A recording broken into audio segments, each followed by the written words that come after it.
सभी भाई बहनों को नमस्ते। अभी जो 9 जनवरी को ईपीएफओ एसएससी की थर्ड वेटिंग लिस्ट आई है और जितने भी लोगों का सिलेक्शन हुआ है उसके बाद उनका आगे क्या प्रोसेस रहने वाला है और सबसे पहले कौन सा प्रोसेस होने वाला है, जितने भी काम हैं उनमें से देखो अभी आपका सबसे पहला काम होगा, आपके पास प्रेफरेंस फॉर्म आएगा मेल के थ्रू।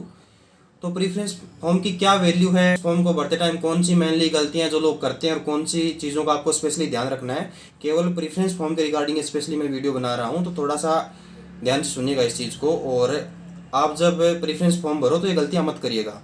सबसे पहली बात कि आपके पास प्रेफरेंस फॉर्म कब तक आ जाएगा, तो इसका मान के चलो कि 7 to 10 डेज का टाइम होता है। तो अभी मंडे से लेके फ्राइडे के बीच में आपके पास आने वाले 5 दिनों के अंदर अंदर आपके पास प्रेफरेंस फॉर्म मेरे हिसाब से आ जाएगा, क्योंकि प्रोसेस काफ़ी फास्ट हो रहा है।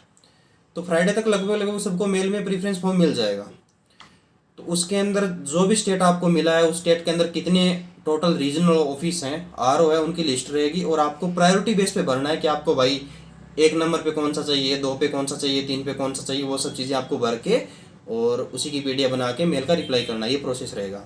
तो आप कैसे 1 नंबर चूज करोगे, आपकी क्या प्रायोरिटी रहेगी, कौन सी चीज़ों को आपको देखना है, इन सब के बारे में बता रहा हूं। इसके अलावा अगर आप पहले से ही जानना चाह रहे हो कि आपको जो स्टेट मिला है उसके अंदर कितने आरओ है, कहाँ कहाँ है, उनकी लोकेशन कहाँ कहाँ है, आपके घर से उनकी कितनी डिस्टेंस है, तो ये सब आप प्रेफरेंस फॉर्म आने से पहले ही देख सकते हो। आप ईपीएफओ की वेबसाइट पे जाओगे तो वहाँ स्टेट वाइज आप आरओ की लिस्ट देख सकते हो।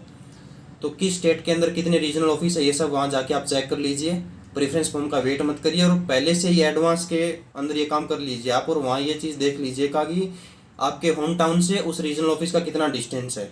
भाई जैसे मैं फॉर एग्जांपल बेंगलोर की बात करूं, कर्नाटक स्टेट के अंदर, तो बेंगलोर में 10 आरओ है, लेकिन 10 की अलग अलग लोकेशन है और उनके बीच में, बेंगलोर काफ़ी बड़ी सिटी है तो बीच में काफ़ी सारा डिस्टेंस है। तो कोई तो जैसे नॉर्थ साइड से कोई बंदा आ रहा है तो तुरंत कर्नाटक के बॉर्डर के ऊपर ही एक आरओ है, और कोई जैसे मेरा जो आरओ है बेंगलोर के अंदर कर्नाटक में निचले साइड में है, तो बॉर्डर से जो मेरा आरओ उसके बीच की डिस्टेंस होगी भाई 600 किलोमीटर। जब आप छुट्टी जाओगे तो वो सब चीज़ें डिस्टेंस भी मैटर, ट्रेवलिंग टाइम लग रहा है, इन सब के बारे में पहले से विचार कर लेना और ये सब चीज़ें नोट। अब आपने प्रीफ्रेंस फॉर्म भर दिया, अब आपको किस बेस पे रीजनल ऑफिस आरओ अलॉट होगा, क्या क्राइटेरिया रहेगा, कैसे होगा, उसके बारे में मैं आपको बताता हूँ। फॉर एग्जांपल मैं बेंगलोर से बताता हूँ। जैसे बेंगलोर के अंदर आपने एक नंबर पे भर दिया केआरपुरम, 2 नंबर पे भर दिया इंदिरा नगर, 3 नंबर पे भर दिया इलेक्ट्रॉनिक सिटी।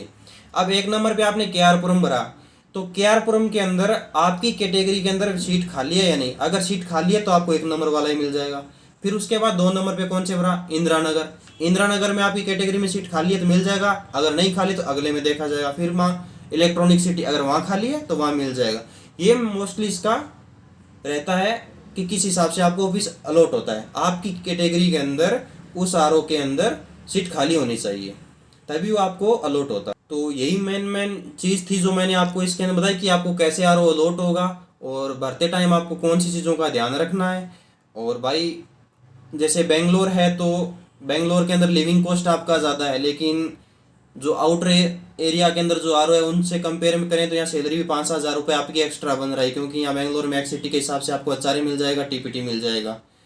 तो यहाँ लिविंग कॉस्ट ज़्यादा है तो वो चीज़ें वहाँ कंपनसेट हो जाएगी, लेकिन थोड़ा सा बेंगलोर एक्स क्लास सिटी है, आईटी कंपनी वगैरह है, वो सब भी यहाँ ज़्यादा है तो वर्कलोड भी यहाँ उस हिसाब से रहेगा। लेकिन जो आउटर एरिया है वहाँ थोड़ी 5,000 रुपये सैलरी का भी डिफरेंस रहेगा, लिविंग कॉस्ट भी कम रहेगा और काम भी कम रहेगा।